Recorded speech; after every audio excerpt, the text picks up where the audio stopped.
Hello everyone, मैं Suresh Kumar WCS instructor. आज आपको इस वीडियो में सेकेंड ईयर के स्टूडेंट के लिए जो एक PDF है जो इंग्लिश मीडियम में है और उसमें काफ़ी सम हैं उनको मैं सोल्व करके आपको बताऊंगा। तो शुरू करते हैं। ये PDF इंग्लिश मीडियम है लेकिन मैं आपको हिंदी में बताऊंगा। तो सबसे पहला क्वेश्चन क्या है, देखिए।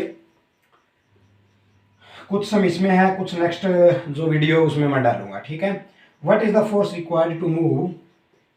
What is the force required to move a body of mass 1000 kg if the coefficient of friction is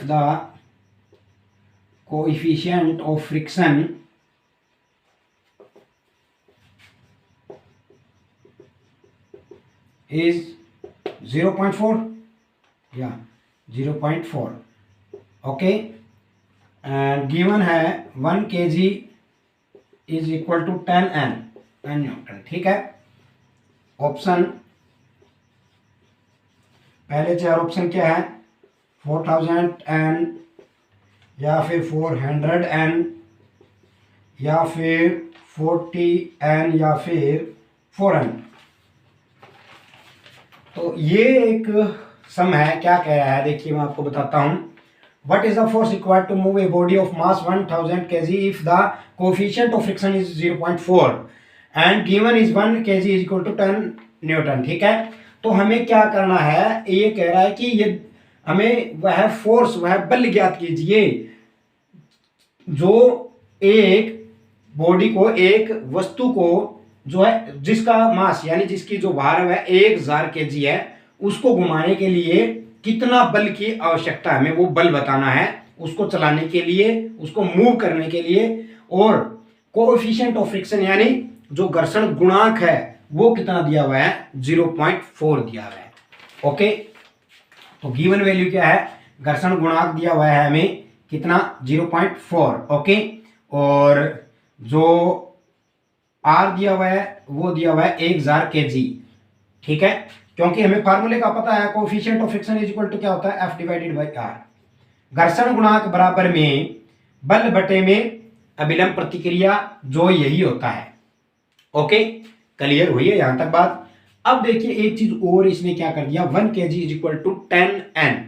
तो ये कितने के इक्वल हो गया, कितने N के इक्वल हो गया, हमें ये बताना है। 1 kg अगर 10 N है तो N में अगर हम इसको कैलकुलेट करेंगे तो 10 से गुणा कर देंगे ना, तो कितनी हो गई ये, 10,000 N। क्लियर हुई बात। 1 kg बराबर ये है, 2 kg बार 20 हो जाएगा, इसे मतलब मल्टीप्लाई होता जाएगा, ठीक है, 10 से। तो ये आ गया। अब देखिए म्यू कितना दिया हुआ है, 0.4, इधर ही लिख देता हूं। अब ये ऊपर लिख देता हूं formula, mu is equal to F divided by R। Mu कितना दिया हुआ है, 0.4, ओके, इक्वल टू F हमें डिफाइन करना है, फोर्स ज्ञात करना है, और डिवाइड बाई 10N। क्योंकि ये केजी में दिया हुआ है, केजी से हमने किस में कन्वर्ट कर लिया, N में कन्वर्ट कर लिया। अब इधर आके 0.4 गुणा में 10,000 N इज इक्वल टू क्या बच गया, F। बस सॉल्व कर लो इसको, इसकी दशमलव है उसको खत्म करो, डिवाइड बाई क्या लगाओ, 1 0, 1 0 से 1 0 कैंसिल, 1000 बच गया। 1000 को 4 से गुणेंगे तो 4000, आगे क्या दिया हुआ है, N। ये क्या है, फोर्स, हमें फोर्स निकालना, फोर्स कितना आ गया, 4000 N। तो ये आ जाएगा इसका सही उत्तर। उम्मीद करता हूं ये आपको अच्छी तरह समझ में आया होगा। ये जो है घर्षण वाले चैप्टर से लिया गया है। इसमें हमें घर्षण गुणांक बराबर बल बटे में अभिलंब प्रतिक्रिया का फार्मूला है, जिसमें हमें 2 वैल्यू दी हुई, तीसरी वैल्यू में निकाल। तो उम्मीद करता हूं ये आपको अच्छी तरह समझ में आ गया होगा। नेक्स्ट देखिए क्या है,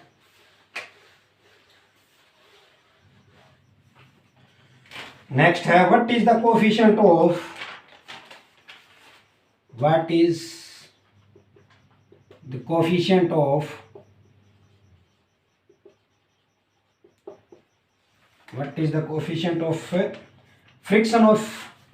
friction if a force if a force of 30 Newton is required to move a body of mass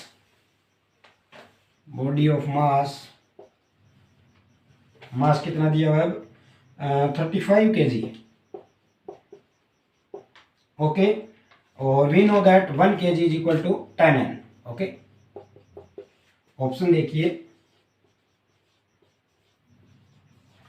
चार ऑप्शन है 8.57 एंड 0.072, 0.085 और 0.008.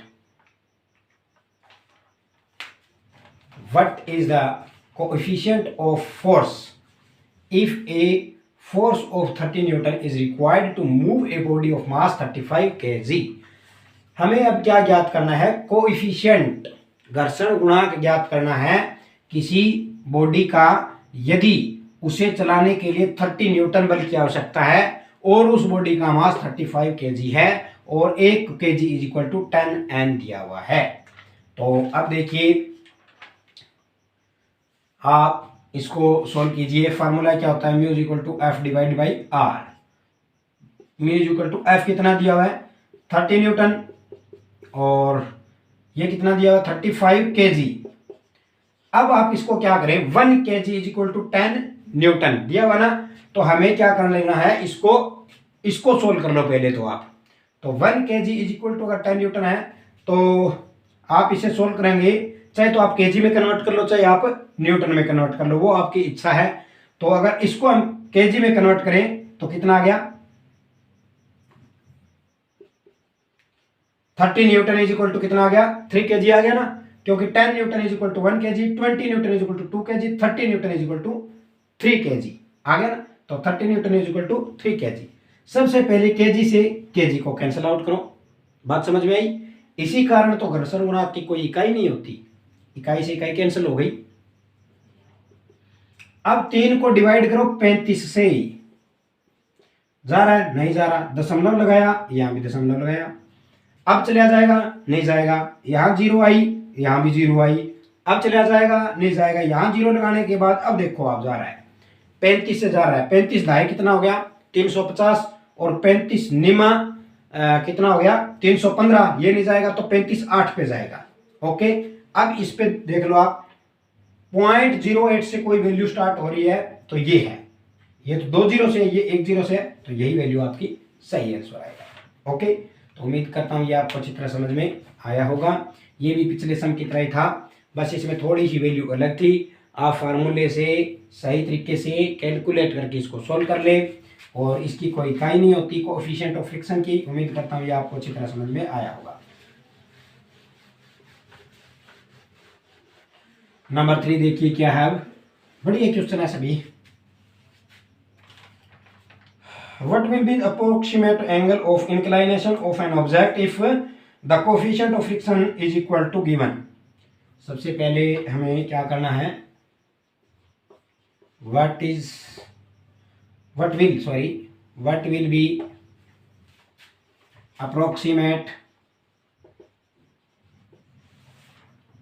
approximate angle of an inclination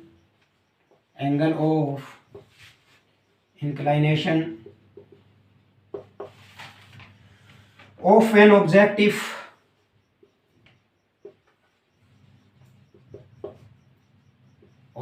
if the coefficient of friction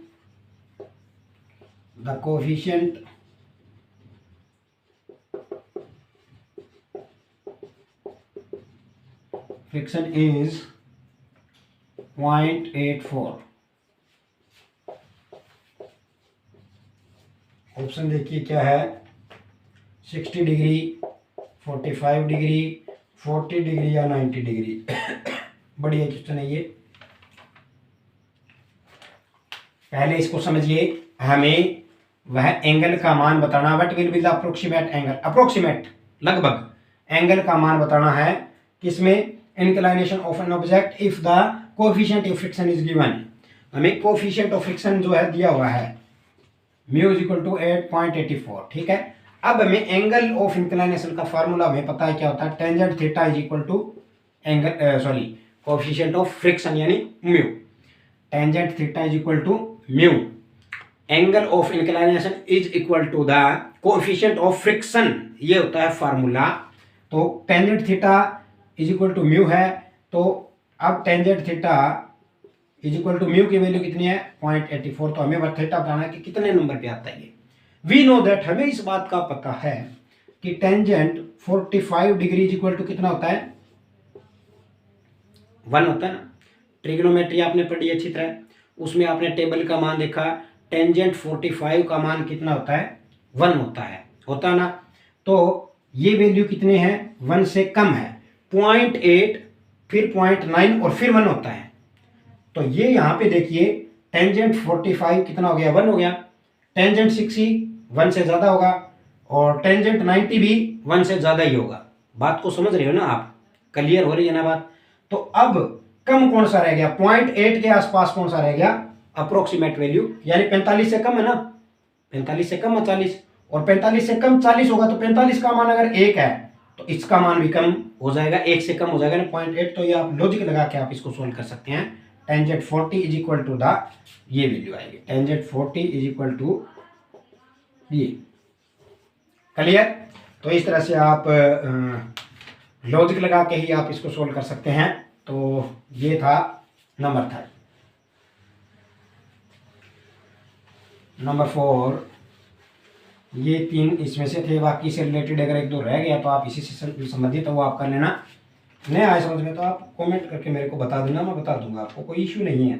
number 4 क्या है, number 4 yes, what is the centre of gravity of rectangle. ये centre of gravity वाले chapter से आ गया।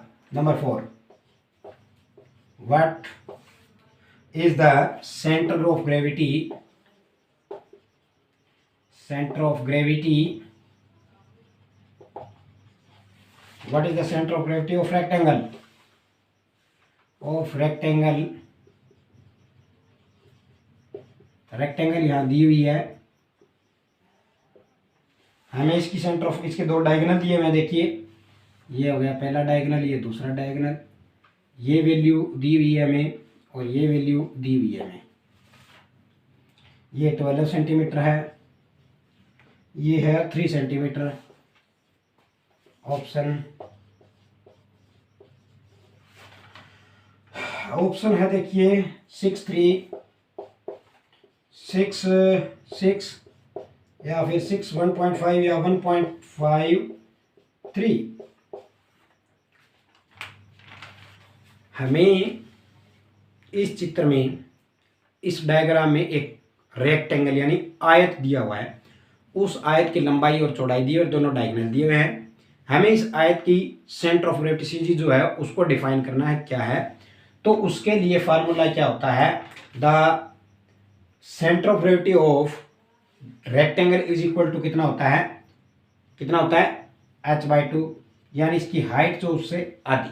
Clear. लेकिन यहाँ पे फार्मूले में क्या है, हमें दोनों की आधी बतानी है। तो इसकी आधी कितनी होगी, पहले तो इसकी कर लो, 12 सेंटीमीटर की आधी 6 सेंटीमीटर, और इसकी कितनी हो गई 3 की आधी 1.5। तो जहाँ भी 6 और 1.5 आ रहा है वह आपका क्या हो जाएगा, आधा हो जाएगा इसका centre of gravity, option C. Okay clear. तो इसका आपको फार्मूला याद रखना है, बस उसी से आप इसको सॉल्व कर सकते हैं।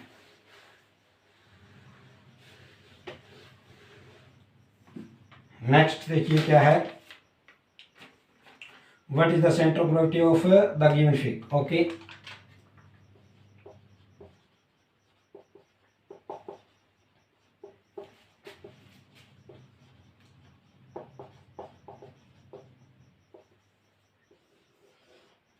हमें एक त्रिभुज दी हुई है, इसकी हमें सीजी ज्ञात करनी है। कितना है देखिए,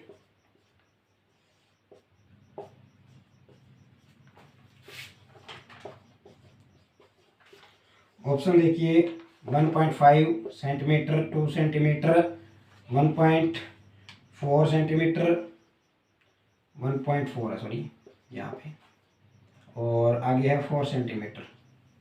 तो इसमें इस फिग में क्या है, हमें क्या दिखाई दे रहा है, ट्राइंगल यानी एक त्रिभुज दिखाई दे रहा है जिसका आधार 6 है और जिसकी हाइट भी 6 सेंटीमीटर है।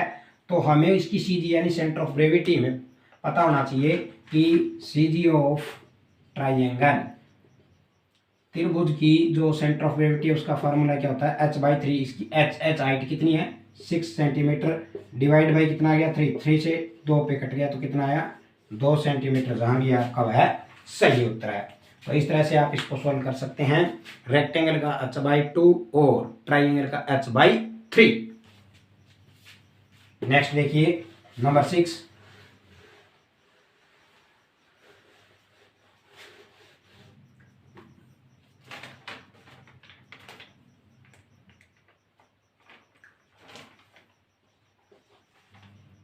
नंबर 6 है, what is the CG of T section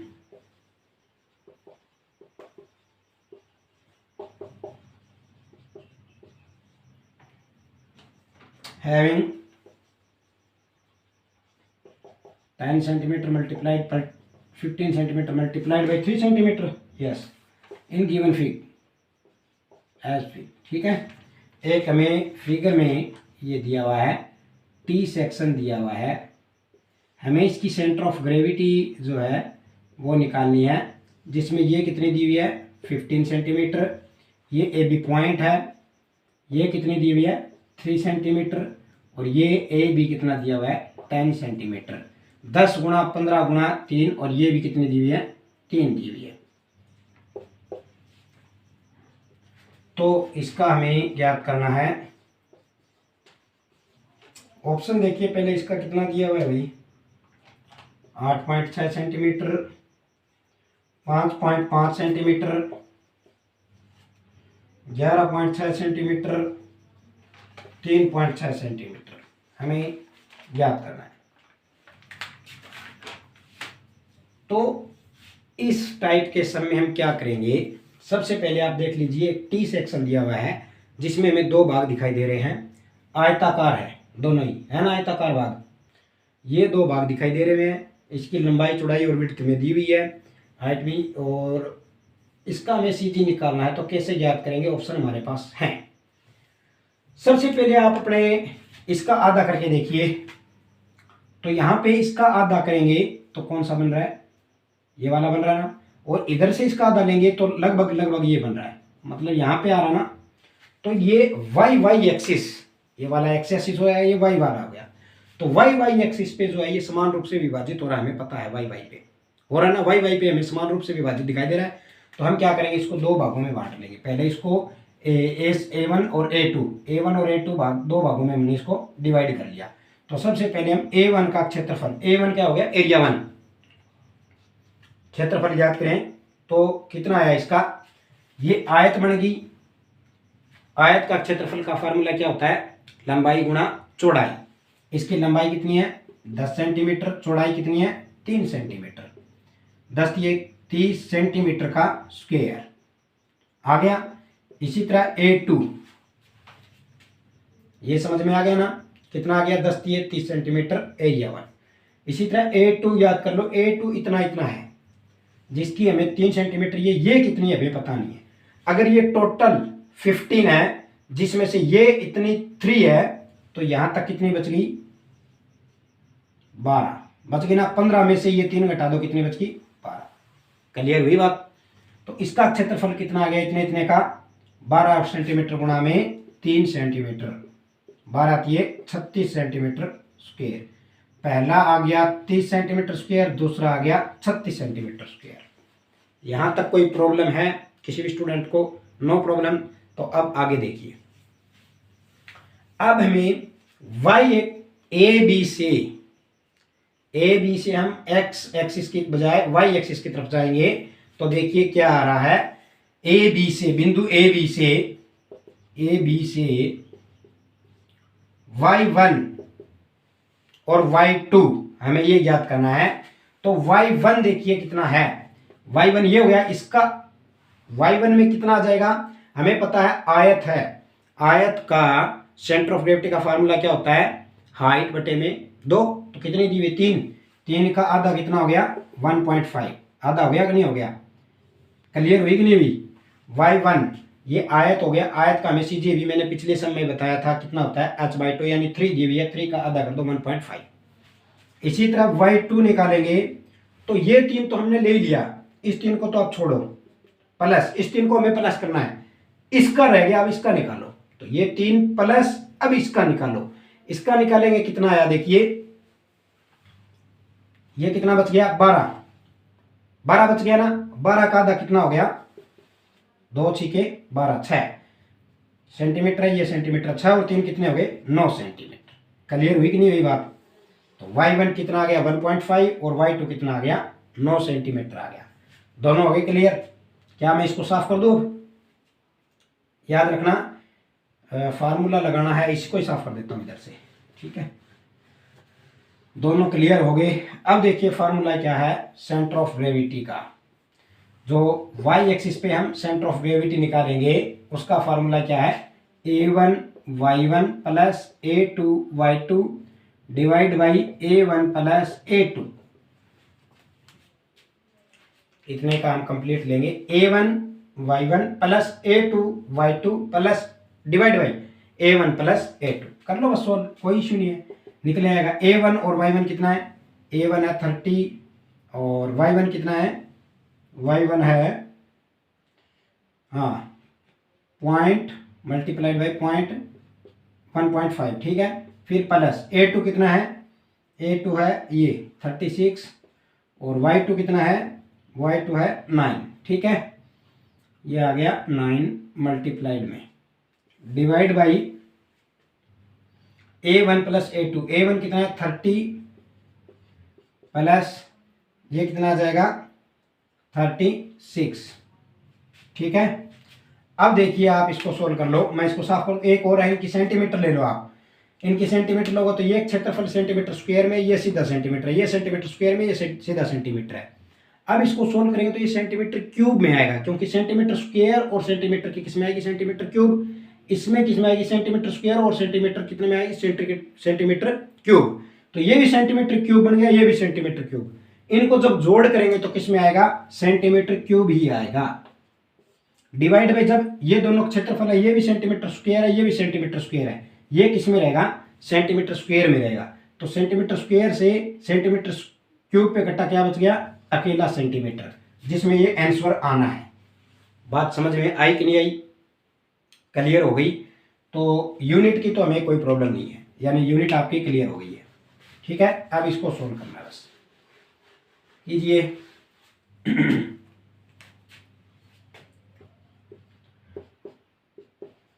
दशमलव खत्म कर दिया और इसकी मल्टीप्लाई कर दो, 9 छिके 54 5, 9 3 27 और 5 32, ठीक है।